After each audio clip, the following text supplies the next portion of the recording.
السلام علیکم ورحمۃ اللہ وبرکاتہ۔ جب فون نام کا کوئی وجود نہیں تھا، اس زمانے میں بھی وارداتیں ہوا کرتی تھیں۔ لڑکیاں بھاگ کر شادی کر لیتی تھیں، گھروں میں طلاق دینے کا رواج عام ہو گیا تھا۔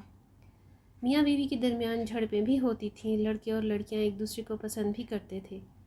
پھر دنیا ترقی کی راہ پر گامزن ہو گئی تو فون بھی آ گیا، سب کو سہولیات میسر آ گئیں۔ پہلے خط و کتابت کے ذریعے ایک دوسرے کی خیریت معلوم کرنے میں مہینوں لگتے تھے، اب ایک ہیلو کی دوری پر ہی تھا۔ ہر خاص و عام، مرد و عورت، سب نے اس سے استفادہ اٹھانا شروع کر دیا۔ موبائل کے فوائد کے ساتھ ساتھ اس کے نقصانات بھی بہت زیادہ ہیں۔ جہاں موبائل دور رہنے والے ماں باپ کو بچوں سے دوری کا احساس مٹاتا ہے، بہن بھائیوں، دوست احباب کو ایک دوسرے سے دور نہیں ہونے دیتا، وہاں لڑکے لڑکیوں کے آپس میں روابط کو بھی آسان بناتا ہے۔ موبائل فون شادی شدہ لوگوں کو بھی توڑنے میں اہم کردار ادا کرتا ہے۔ چند دن پہلے میں گلی سے گزر رہی تھی تو دیکھا ایک جگہ کچھ خواتین بیٹھی ہوئی تھیں، ایک دوسرے کے کانوں میں خسر پسر بھی مصروف تھی۔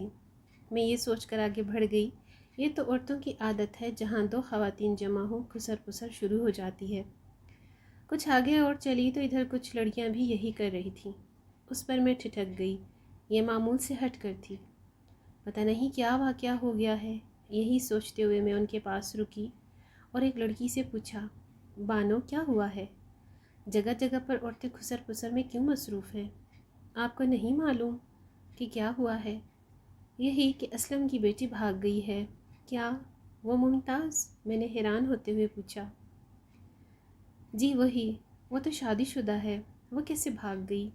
کیوں باجی، کیا شادی شدہ نہیں بھاگ سکتی؟ اب موبائل فون کا دور ہے، موبائل فون سے شادی شدہ اور غیر شادی شدہ کا فرق مٹا دیا ہے۔ شادی شدہ بھی موبائل فون پر بات کرتے ہیں، گھر، ماں کی ممتا، شوہر کا خلوص سب بھول جاتے ہیں۔ بس یاد رہتا ہے تو صنف مخالف کی باتوں کی کشش۔ اچھا، کب، کس کے ساتھ بانو؟ میں نے بانو سے پوچھا۔ یہ 3 دن پہلے کی بات ہے۔ کس کے ساتھ گئی یہ تو پتہ نہیں، کہاں کا رہنے والا ہے کچھ معلوم نہیں، بوڑھا تھا یا جوان کچھ خبر نہیں، اور اس کے شوہر اور ماں باپ کا کیا حال ہے؟ ماں تو 2 دن سے بے ہوش ہے، بس یہ سنا ہے۔